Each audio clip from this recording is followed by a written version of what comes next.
Sou contador, sou casado, tenho 4 filhos, sou professor universitário, resido aqui em Campo Grande, Mato Grosso do Sul.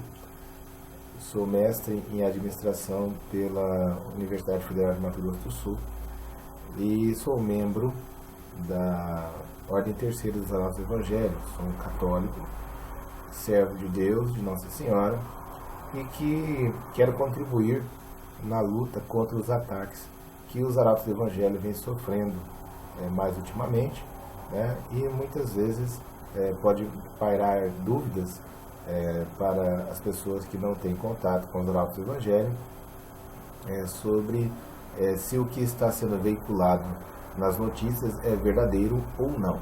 E aí esses ataques beiraram algo tão horroroso que acusaram o Monsenhor João de abusos sexuais. Olha, eu não conheço alguém que tenha uma personalidade baseada nas questões sexuais que não demonstre na sua vida esses mesmos traços.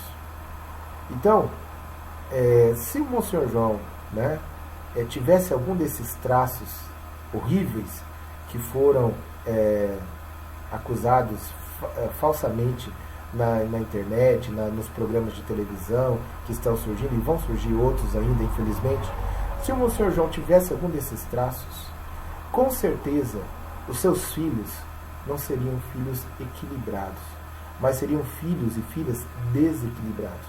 Seriam loucos, seriam pessoas desarranjadas, pessoas que não teriam pureza no falar, pureza no agir, pessoas que teriam inclinação aos pecados da carne. E os escândalos iriam pipocar. Mas Monsenhor João é um homem santo, um homem fiel a Deus, um homem virgem, um homem que se entregou a Deus na pureza. E assim os seus filhos todos se entregam a Deus na pureza. E eles não querem saber de pecados da carne. Eles não querem saber de assuntos libidinosos, porque eles sabem que contra os demônios que rondam a questão do pecado da carne, você não tem que ficar próximo dele, você tem que fugir, você tem que se afastar, você tem que guardar o seu coração para Deus. E aí, Nossa Senhora, Mãe da Pureza, São José, o Pai da Castidade, eles nos auxiliam. E aí por isso nós temos a devoção à Santíssima Virgem, nós temos a devoção a São José, que nos auxiliam, né? Então, os Arautos do Evangelho, eles vivem a pureza, vivem a castidade de maneira exímia, de maneira pura, de maneira plena, de maneira completa. E eles não querem de maneira alguma ficar reféns da situação carnal, da situação humana. Por isso, é preciso que nós reconheçamos aquilo que é. Se aproxime de um arauto, comece a olhar os trejeitos dele, comece a olhar a realidade que ele vive, e você verá o quanto ele é puro, o quanto ele é santo, o quanto ele não tem tendências. E aí você vê todo o processo formativo. Os frutos mostram se o formador e se aquele pelo qual Deus quis criar a obra, os frutos mostram o que é a verdade e o que é a mentira. Então, nós precisamos entender esse processo. E essas mentiras todas contra os Arautos do Evangelho vão desaparecer como fumaça, porque Nossa Senhora é a dona dessa obra. Ela é a senhora dessa obra. E ela não vai deixar que esta obra sofra ainda mais. Mas a palavra de Deus nos diz, né? Bem-aventurados sereis quando fores perseguidos e caluniados por causa de mim. É por causa do nome de nosso Senhor Jesus Cristo que os Arautos do Evangelho estão sendo perseguidos e caluniados.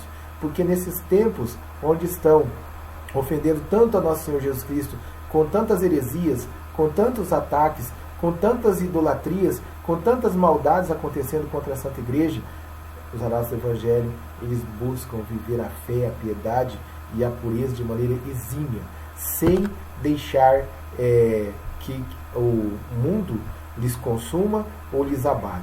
Eis aqui a minha contribuição.